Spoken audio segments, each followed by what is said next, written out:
আমাদের গ্রামে একটা অদ্ভুত বিশ্বাস ছিল। বিশ্বাসটা এতটাই অদ্ভুত যে ছোটবেলায় শুনলে সবাই হেসে উড়িয়ে দিত। কিন্তু যারা বিশ্বাস করেনি তাদের কাউকেই শেষ পর্যন্ত স্বাভাবিক অবস্থায় দেখা যায়নি। বিশ্বাসটা ছিল অমাবস্যার রাতে বাঁশবনের ভেতরে যদি নিজের নাম ধরে কেউ ডাকে কখনো উত্তর দেবে না। কারণ কারণটা হলো যে ডাকে সে মানুষ নয়। আমি এসবে আবার বিশ্বাস করতাম না। ভূতের গল্প শুনতে ভালো লাগে ঠিকই, কিন্তু বিশ্বাস কখনো করিনি। হয়তো সেই অহংকারের শাস্তিই পেয়েছিলাম। সেদিন হাট থেকে ফিরতে ফিরতে রাত হয়ে গিয়েছিল। এমনিই বর্ষাকাল, রাস্তার দুপাশে জল জমে আছে। আমার বাড়ি ফিরতে দুটি পথ আছে, একটা পাকা রাস্তা আর একটা বাঁশবনের ভেতর দিয়ে কাঁচা পথ। আমি শর্টকাটটাই নিলাম, কারণ পরদিন খুব ভোরে আবার কাজে যেতে হবে। বাঁশবনের ভেতরে ঢোকার কয়েক মিনিট পর আমার চোখে একটা আলো পড়ল। আলোটা স্থির, মাটিতে খুব কাছাকাছি। প্রথমে ভেবেছিলাম কেউ হয়তো হ্যারিকেন ফেলে গেছে, কিন্তু কাছে যেতেই বুঝলাম ওটা একটা পুরনো পিতলের প্রদীপ। অদ্ভুত ব্যাপার, প্রদীপে আগুন জ্বলছে কিন্তু তেল নেই। সলতেটাও প্রায় শেষের দিকে, তবুও শিখাটা একটুও ছোট হচ্ছে না। আমি প্রদীপটাকে হাতে তুলে নিলাম। ঠান্ডা হবে ভেবেছিলাম, কিন্তু ওটা ছিল মানুষের শরীরের মতন উষ্ণ। এক মুহূর্তের জন্য মনে হলো প্রদীপটা যেন আমার হাত শক্ত করে ধরে ফেলেছে। তারপরেই সব স্বাভাবিক। আমি নিজের ওপর হাসলাম। ভাবলাম অন্ধকারে মাথা কাজ করছে না। বাড়ি ফিরে প্রদীপটাকে পরিষ্কার করলাম। পুরনো কাপড় দিয়ে মুছতেই পিতলের গায়ে কয়েকটা খোদাই করা অক্ষর দেখতে পেলাম। অনেক পুরাতন বাংলা ভাষা মনে হচ্ছিল। কষ্ট করে শুধু একটা লাইন পড়তে পারলাম, যা চাইবে তাই পাবে। আমি হেসে ফেললাম। ভাবলাম লোকজনকে ভয় দেখানোর জন্য কেউ এসব লিখে রেখেছে। রাত তখন প্রায় 11টা। আমি খাওয়া দাওয়া সেরে শুয়ে পড়লাম, কিন্তু আমার হঠাৎ সেদিন ঘুম আসছিল না। মনে হচ্ছিল যদি সত্যিই প্রদীপটা ইচ্ছা পূরণ করতে পারে। মানুষের মাথায় এমন চিন্তা আসেই, আমারও এসেছিল। আমি মজা করেই বলেছিলাম, ইস, কাল যদি 50,000 টাকা পেতাম। এই বলে নিজেই হাসতে হাসতে ঘুমিয়ে পড়লাম। সকালবেলায় বাইরের অস্বাভাবিক ভিড়ের শব্দে ঘুম ভাঙল। এত লোকজনের চিৎকার হঠাৎ কেন? আমি দৌড়ে বাইরে বেরোলাম। দেখি আমার বাড়ির সামনে একটা সাদা গাড়ি আর দুজন অপরিচিত লোক। তারা আমার হাতে একটা খাম তুলে দিল। বলল শহরে থাকা আমার মামা নাকি হঠাৎ কাল রাতে হার্ট অ্যাটাকে মারা গেছেন। মারা যাওয়ার 1 সপ্তাহ আগে উনি নাকি তার ব্যাংক অ্যাকাউন্টে নমিনি হিসাবে আমার নাম লিখে গিয়েছিলেন। খামের ভেতরে ছিল ব্যাংকের কাগজ, টাকার পরিমাণ 50,000 টাকা। আমার হাত থেকে খামটা পড়ে গেল। আমি বাড়ির ভেতর ছুট্টে ঢুকে গেলাম। আমি ঘরে ঢুকে প্রদীপটার দিকে এক দৃষ্টিতে তাকিয়েছিলাম। সেটাকে যেখানে রেখেছিলাম সেখানেই আছে, কিন্তু এবার একটা জিনিস নতুন দেখলাম। প্রদীপের নিচে কেউ আঙুল দিয়ে ছাইয়ের ওপর লিখে রেখেছে, প্রথম ইচ্ছা পূরণ হয়েছে। আমি কাউকে কিচ্ছু বলিনি, কারণ আমি তখনও ভাবছিলাম এটা হয়তো কাকতালীয়। কিন্তু সেই দিন রাতে আমি দ্বিতীয়বার আরেকটা ইচ্ছা পূরণ করতে চাইলাম। আর সেই রাত থেকেই আমার জীবনের সবচেয়ে বড় ভুলটা শুরু হয়েছিল। সেদিন সারাদিন আমি নিজেকে বোঝানোর চেষ্টা করেছিলাম সবটাই হয়তো মিথ্যে। মামা হয়তো সত্যিই আমাকে নমিনি করেছিলেন, আর আমি শুধু ঘটনাটার সঙ্গে নিজের ইচ্ছাকে জুড়ে ফেলেছি। মানুষ ভয় পেলে সব কিছুর মধ্যেই সম্পর্ক খুঁজতে শুরু করে। আমিও ঠিক সেটাই করছিলাম। কিন্তু রাতে আবার সেই প্রদীপটার সামনে বসতেই আমার ভেতরের মানুষটা বদলে যেতে শুরু করলো। মাটির প্রদীপে আগুন খুব আস্তে কাঁপছে। আমি খেয়াল করলাম ঘরের সব জানালা বন্ধ, বাতাস নেই, তবু প্রদীপের শিখাটা যেন আমার নিঃশ্বাসের সঙ্গে দুলছে। আমি যত জোরে নিঃশ্বাস নিচ্ছি আগুনটাও তত বড় হচ্ছে। আমি ধীরে শ্বাস নিতেই শিখাটাও শান্ত হয়ে গেল। সেই দিন প্রথমবার আমার মনে হলো প্রদীপটা জ্বলছে না, সে শুনছে।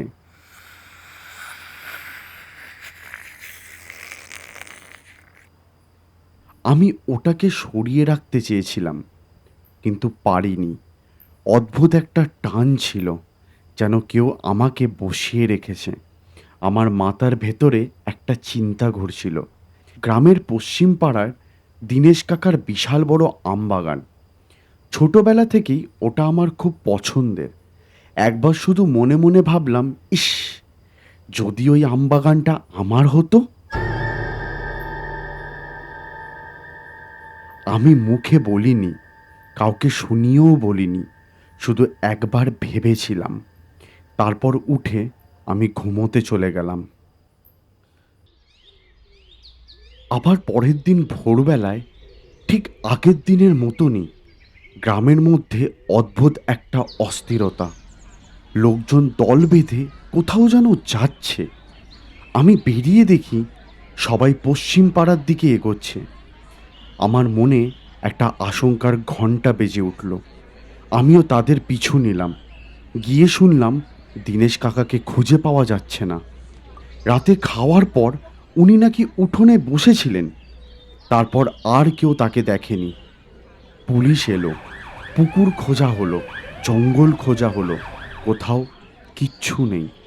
একজন মানুষ যেন হাওয়ায় মিলিয়ে গেছে। আর ঠিক 3 দিন পর দীনেশ কাকার কোনো উত্তরাধিকারী না থাকায় সরকারি কাগজপত্রের কাজ শুরু হলো। আর এর 1 সপ্তাহ পরে আমার ডাক পড়ল জমির রেকর্ড অফিস থেকে। আমি অবাক হয়ে শুনলাম দীনেশ কাকা নাকি কয়েক মাস আগেই পুরো আমবাগান আমার নামে লিখে দিয়েছিলেন। আমি হেসে বললাম, সে কি, অসম্ভব। কাগজটা হাতে নিয়েই আমার হাসি থেমে গেল। কাগজে আমার নিজের সই। আমি কোনোদিনও ওই কাগজে সই করিনি, তবু ওটা আমারই সই।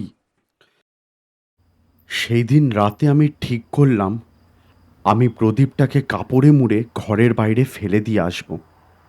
আর ঠিক সেই মতন আমি দরজা খুললাম, প্রদীপটাকে উঠোনে ছুঁড়ে দিলাম, তারপর দরজা বন্ধ করে ঘুমিয়ে পড়লাম। ভোরে উঠে দরজা খুলতেই আমার বুকের ভেতরটা যেন থেমে গেল। প্রদীপটা আবার আমার খাটের পাশে, যেখানে প্রথমে রেখেছিলাম। আর এবার ওটার গায়ে কালো কালিতে একটা নতুন দাগ। প্রথমে একটা দাগ ছিল, এখন দুটো। কেন জানি না মনে হচ্ছিল প্রতিটা দাগ একটা ইচ্ছার হিসাব। আমি ওটা ভাঙার চেষ্টা করলাম, হাতুড়ি দিয়ে মারতে শুরু করলাম, কিন্তু কিছুই হলো না। নদীতে ছুঁড়েও ফেলে দিয়ে আসলাম, কিন্তু সন্ধ্যায় আবার সেটা আমার ঘরে মাটির নিচেও পুঁতে দিলাম। পরের দিন আবার বালিশের পাশে ওটা ফিরে আসে। ওটা বারবার ফিরে আসছে, প্রতিবার একই জায়গায়। সেদিন রাতে দূরে খুব আস্তে কারোর হাসি শুনতে পেলাম,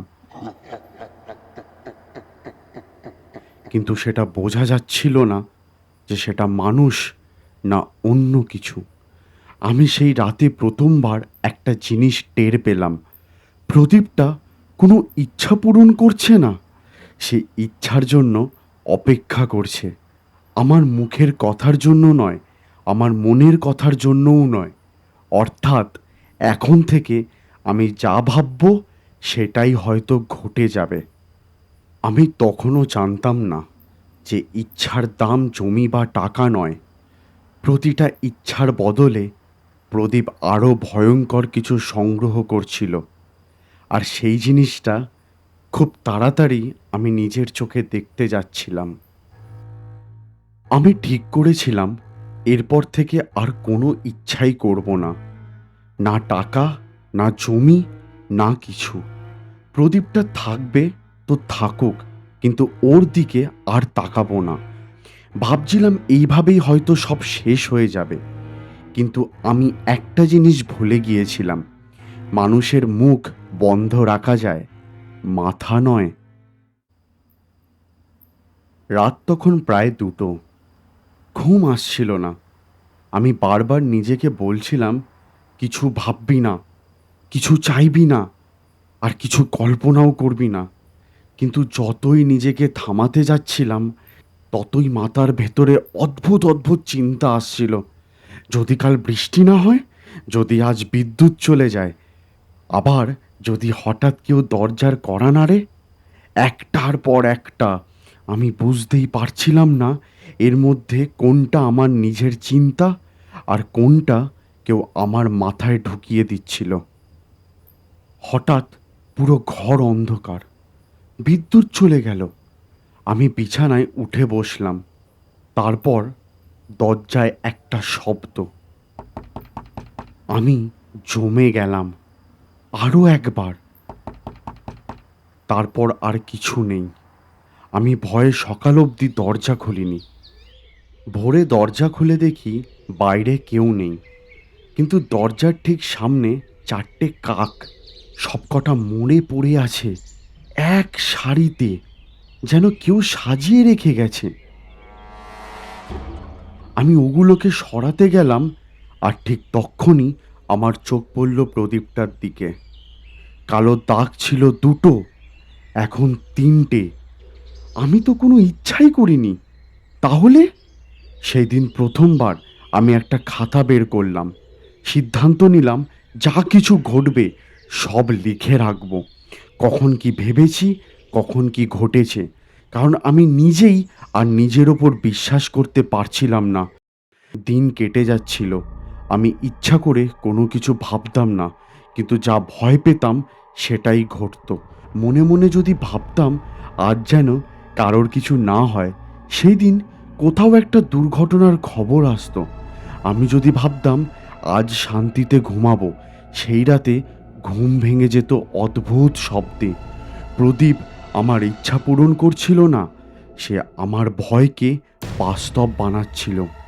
প্রদীপের শিখা একবার ধপ করে উঠল। আমি সেই রাতেই একটা পরীক্ষা করলাম। মনে মনে একটা অসম্ভব কথা ভাবলাম, যদি এখন এই প্রদীপটা নিজের থেকেই নিভে যায়। এই ভেবে আমি তার দিকে তাকিয়ে রইলাম।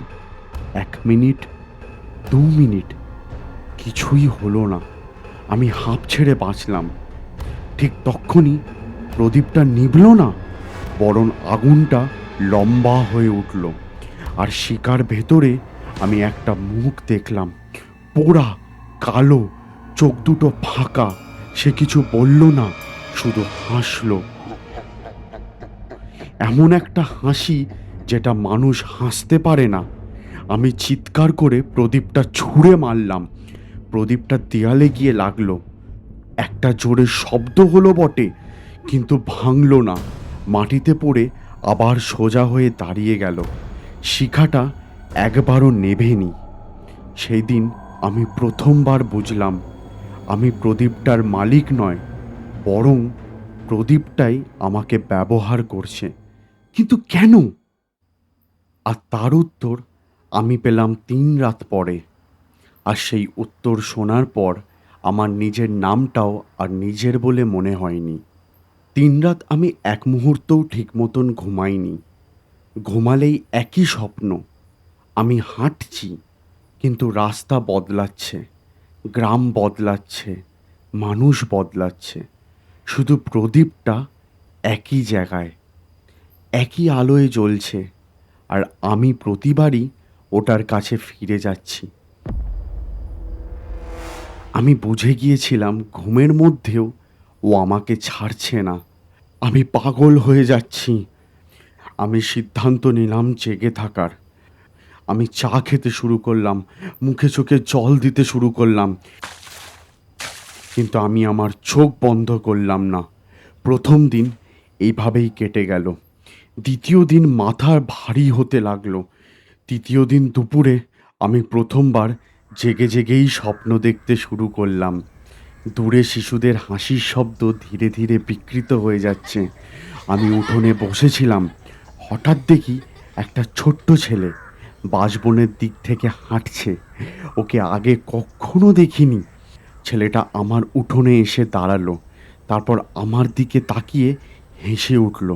এই দেখে আমি বিরক্ত হয়ে তার দিকে তেড়ে গেলাম।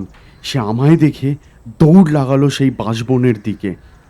আমিও তার পিছু নিলাম, কিন্তু কিছুটা যাওয়ার পর দেখি ছেলেটা উধাও।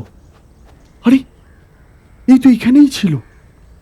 আমি পিছনে ঘুরতেই দেখি ছেলেটা আমার ঘরের দরজার সামনে দাঁড়িয়ে। সে হাত তুলে দেখাচ্ছে সেই প্রদীপটার দিকে। আমি রাগের মাথায় আবার ছেলেটার দিকে তেড়ে আসলাম। আবার ছেলেটা উধাও। আমি দৌড়ে আবার রাস্তায় বেরোলাম। যাকে পেলাম সবাইকে জিজ্ঞাসা করলাম, কেউ কি একটা ছোট ছেলেকে দেখেছো? কিন্তু সবাই বলল না। একজন তো উল্টে আমাকেই জিজ্ঞাসা করলো আমি ঠিক আছি কি না। সেই সন্ধ্যায় আমি একটা জিনিস বুঝলাম, আমি যে জিনিসগুলো দেখছি সেগুলো সবাই দেখতে পাচ্ছে না, কিন্তু তাই বলে ওগুলো কি মিথ্যে? আমি বোকার মতন সেই প্রদীপটার সামনে গিয়ে বসলাম। আগুনটা হঠাৎ দপ করে জ্বলে উঠল। হঠাৎ শিখাটা কাঁপতে শুরু করলো। তারপর ধীরে ধীরে আগুনটা একটা আকার নিল। মুখ নয়, মানুষ নয়, ছায়াও নয়, শুধু একটা লম্বা বিকৃত অবয়ব, যেন আগুন দিয়ে বানানো কোনো জীব। ওর কোনো চোখ নেই, তবু আমি বুঝতে পারছিলাম ও আমার দিকেই তাকিয়ে আছে। আমি কিন্তু কোনো শব্দ শুনিনি, কিন্তু আমার মাথার ভেতরে একটা বাক্য স্পষ্ট শোনা গেল। তুই এখনো ভাবছিস তুই প্রদীপটা খুঁজে পেয়েছিস? ভুল, আমি তোকে খুঁজে পেয়েছি। আমার বুকের ভেতরটা যেন জমে গেল। সেই মুহূর্তে গত কয়েক সপ্তাহর সব ঘটনা একসঙ্গে মাথায় ফিরে এলো। আমি কখনো প্রদীপটার কাছেই যাইনি। প্রতিবার কোনো না কোনো কারণে আমি নিজেই ওর কাছে পৌঁছে গেছি। হাট থেকে ফেরার সময়, ঘুম ভাঙার পরে, বাড়ি ফিরে, এমনকি যেদিন ওটাকে নদীতে ফেলেছিলাম সেই দিনও আমিই আবার ওকে হাতে তুলেছিলাম। আমি ভাবছিলাম আমি সিদ্ধান্ত নিচ্ছি, আসলে সিদ্ধান্তগুলো অনেক আগেই আমার হয়ে নেওয়া হয়ে গিয়েছিল। সেই রাতেই আমি খাতাটা খুললাম, যেটায় প্রতিদিনের সব ঘটনা লিখছিলাম। প্রথম পাতায় লেখা ছিল আমার নিজের হাতের লেখা, কিন্তু আমি কোনোদিনও ওই লাইনটা লিখিনি। সেখানে লেখা ছিল প্রথম ইচ্ছার দিন থেকেই ও পড়তে শুরু করেছে। আমি পাতা উল্টালাম, দ্বিতীয় পাতা, তৃতীয় পাতা, প্রতিটা পাতার শেষে একই বাক্য, শুধু শেষ শব্দটা বদলাচ্ছে। ও ভাবছে, ও মানছে, ও ভাঙছে। শেষ পাতায় শুধু 4টে শব্দ, এবার ও আমার। সেই দিন রাতে আমি প্রথমবার প্রদীপটার দিকে তাকিয়ে একটা প্রশ্ন করেছিলাম, মুখে নয়, মনে মনে, আমার থেকে তুই কি চাস? উত্তরটা কানে আসেনি, মাথার ভেতর এসেছিল, আর সেই আওয়াজটা আমাকে বুঝিয়ে দিয়েছিল আমি আর বাঁচব না। সেই রাতটার পর আমি আর খাতা লিখিনি, কারণ আমি একটা জিনিস বুঝে গিয়েছিলাম, আমি যা লিখছি ওটা আমার জন্য নয়, প্রদীপটার জন্য। ও আমার প্রতিটা ভাবনা, প্রতিটা ভয়, প্রতিটা দুর্বলতা আমার আগেই জেনে যাচ্ছিল। আমি আর মানুষ হিসাবে বাঁচছিলাম না, আমি একটা অপেক্ষা হয়ে গিয়েছিলাম। আমি সিদ্ধান্ত নিলাম আজই সব শেষ করব। প্রদীপটা নিয়ে আবার সেই বাঁশবনের দিকে হাঁটলাম, যেখান থেকে ওকে কুড়িয়ে এনেছিলাম। সারা রাস্তা একবারও পেছনে তাকাইনি, কারণ আমি জানতাম যদি একবার পেছনে তাকাই আমি আর সামনে পৌঁছাতে পারবো না। শুকনো পাতার ওপর হাঁটতে শুরু করলাম। পরিবেশে বাতাস নেই, তবু বাঁশগুলো আস্তে আস্তে নড়ছে। বাঁশবনের ঠিক মাঝখানে পৌঁছে আমি প্রথমবার প্রদীপটার দিকে তাকালাম। আগুনটা আর হলুদ ছিল না, এবার আগুনটা ছিল কালছে। যেন আগুন নয়, কোনো কিছুর নিঃশ্বাস। আমি কোনো মন্ত্র পড়িনি, কোনো দেবতার নামও নিইনি, শুধু দুই হাতে তুলে পুরো শক্তি দিয়ে মাটিতে আছাড় মারলাম। একটা জোরে শব্দ হয়ে তারপর সম্পূর্ণ নীরবতা। প্রদীপটা ভাঙল না, বরং মাটিটাই ফেটে গেল। ফাটলের ভেতর থেকে ধোঁয়া বেরোতে লাগলো, কিন্তু ওটা কালো ধোঁয়া নয়, হাজার হাজার মানুষের মুখ, সবাই চিৎকার করছে। আমি চোখ বন্ধ করলাম, ভাবলাম আমি কিছুই ভাববো না। আর ঠিক সেই মুহূর্তে মাথার ভেতর একটা মাত্র চিন্তা ঢুকে পড়ল, একটা চিন্তা যেটা আমার ছিল না। যদি কেউ এই প্রদীপটা আবার খুঁজে পায়? আমি চমকে চোখ খুললাম। না, এটা আমি ভাবিনি। তাহলে কে ভাবলো? প্রদীপের আগুন ধীরে ধীরে বড় হতে লাগলো। আগুনের ভেতরে আমি নিজের মুখ দেখলাম, কিন্তু কিন্তু এ কি করে সম্ভব? এটা তো হতেই পারে না। সেই গলা হঠাৎ করে বলে উঠল, পালিয়ে যা, বেরিয়ে যা, এই সুযোগ। আমি এই শুনে নিজের বাড়ির দিকে দৌড় লাগালাম। ভাবছিলাম হয়তো বাড়ি গিয়ে আমি আবার আমার বালিশের পাশে প্রদীপটাকে দেখতে পাবো, কিন্তু বাড়ি ঢুকে আমি স্বস্তির নিঃশ্বাস ফেললাম। না, প্রদীপটা নেই। দূর থেকে কতগুলো আওয়াজ আমার কানে ভেসে আসলো, কিন্তু আমি বুঝতে পারলাম না যে অবয়বটা আমি শেষ মুহূর্তে দেখলাম, যেটা ঠিক আমার মতন লাগছিল, সেটা আসলে কে? কে আমাকে বাঁচালো, আর কেনই বা বাঁচালো? তোমরা যদি এই গল্পটা শুনে ভাবো যে এটা শুধুই একটা গল্প, তাহলে একবার অমাবস্যার রাতে যে কোনো পুরনো বাঁশবনের সামনে দাঁড়িয়েও যদি দূরে একটা ছোট্ট আলো জ্বলতে দেখো, তাহলে সাহস করে ওটার কাছে যেও।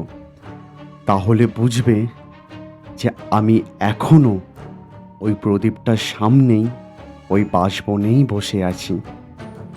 আমি ভেবেছিলাম আমি হয়তো পালিয়ে গেছি, কিন্তু না, আমার মাথা আমাকে সেটা ভাবিয়েছিল।